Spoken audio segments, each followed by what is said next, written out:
Acting Director Rowe, in our secure briefing last week, I made the point that if you don't want conspiracy theories to spread, you need to provide information. You know, I appreciate these photos today. These things could have been released literally within days, and a whole lot more information as well.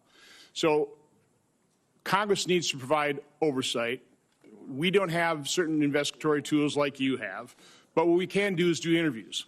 So, Acting Director Rowe, did you receive our letter from July 25th requesting interviews with 13 individuals of the Secret Service? We are in receipt of that letter, Senator. And I don't, Deputy Director Abate, have you seen that letter as well? Do you know who we're requesting interviews with? Senator, I have not seen the letter. Do you know whether those individuals submitted to interviews with the FBI, Acting Director Rowe? We're in the process. Those employees are being interviewed if they have not already been interviewed, sir. Are those interviews being transcribed? The FBI interviews, sir? Yes. Well, we have 302s on those. Yes, Senator. We will. Okay, when will Congress get those 302s? When will we get those transcriptions of those interviews? Senator, I'll take that back and we'll get those to you as soon as possible. So, Acting Director Rowe, when will those individuals be made available for Congress, for this committee to interview them? Senator, we'll make them available. How soon? Because memories are short. They can be influenced by events. We need these transcribed interviews as soon as possible. We will get that done, sir. Does the Secret Service use encrypted communications at events? On our radio nets, we do, sir. Are those memorialized? Are those saved? The radio traffic from Butler, we did not have recordings. Do you normally? Not on the road outside of D.C. or outside of a presidential or vice presidential stop. So communications between Secret Service agents will not be available like we've gotten the communications from local law enforcement? I'm sorry, Senator. So we're not going to be able to get those communications. You didn't save them. No, sir. Which is very unfortunate. It is, sir. And moving forward, I've directed that we will now start recording those so that we will have them moving forward. And by the way, I'm going to ask for a number of things at the very end to be entered in the record, but one of my preliminary findings is that the Secret Service did not attend the 9 o'clock briefing the day of the event. In your testimony, you said that a site briefing was conducted with Secret Service personnel and law enforcement partners supporting the event. Those both can't be true. So local law enforcement do not believe Secret Service was present at the 9 o'clock briefing. Were they or were they not? So, Senator, with respect to the snipers that went on national television and gave an interview and said that they did not get a briefing from the Secret Service, they were supporting through mutual aid, and our personnel briefed the tactical team leader was leading that element that was providing this counter sniper. Acting Director Rowe, you said that the Secret Service provides explicit instructions to the locals.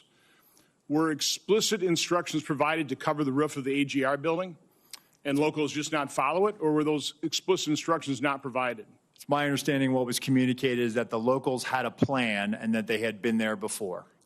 So an awful lot of the chatter on social media has to do with is there partisanship in the Secret Service, providing coverage for some individuals and none for others, about Secret Service coverage or additional coverage enhancements being denied.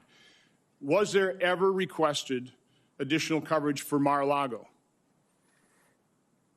Senator, we have provided additional resources to the Mar-a-Lago residents. Was coverage asked for and denied ever? I'll have to research that, Senator, but I'm happy to tell you we have made significant investments since the former president has left office.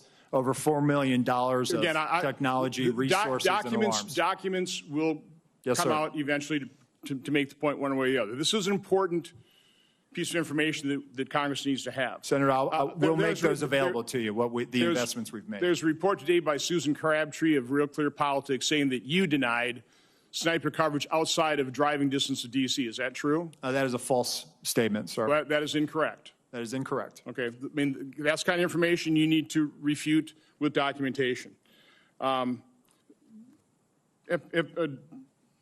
Deputy Director Abate, you said this is an assassination attempt and domestic terrorism. It's obviously assassination attempt. Why make the distinction? What is different about that? We think it's important to cover all the possibilities here and the reality of what we're dealing with and what we've all seen, Senator. And we've learned lessons from the past baseball, the tragic shooting at the baseball field was referenced here. We've learned the lesson from that. That was not opened properly, and we've made changes in the Bureau, and it's reflected here in terms of how this investigation is being approached with a completely open mind and inclusive of all the possibilities, including domestic terrorism. I fear that makes the investigation potentially partisan. Mr. Chairman, I would like to request that my July 14th letter to Attorney General Garland, Mayorkas, and Ray be entered in the record. It asks for all kinds of information, documentation, asks a lot of questions. My preliminary findings of July 21st and July 23rd, including timelines, a bunch of questions as well, be entered in the record. And then our updated timeline dated today. This goes not only by minute, by second. And we will continue to update this timeline as more information becomes public. This is the way you do investigation. We need to find out literally second by second what happens. So the American public understands the truth.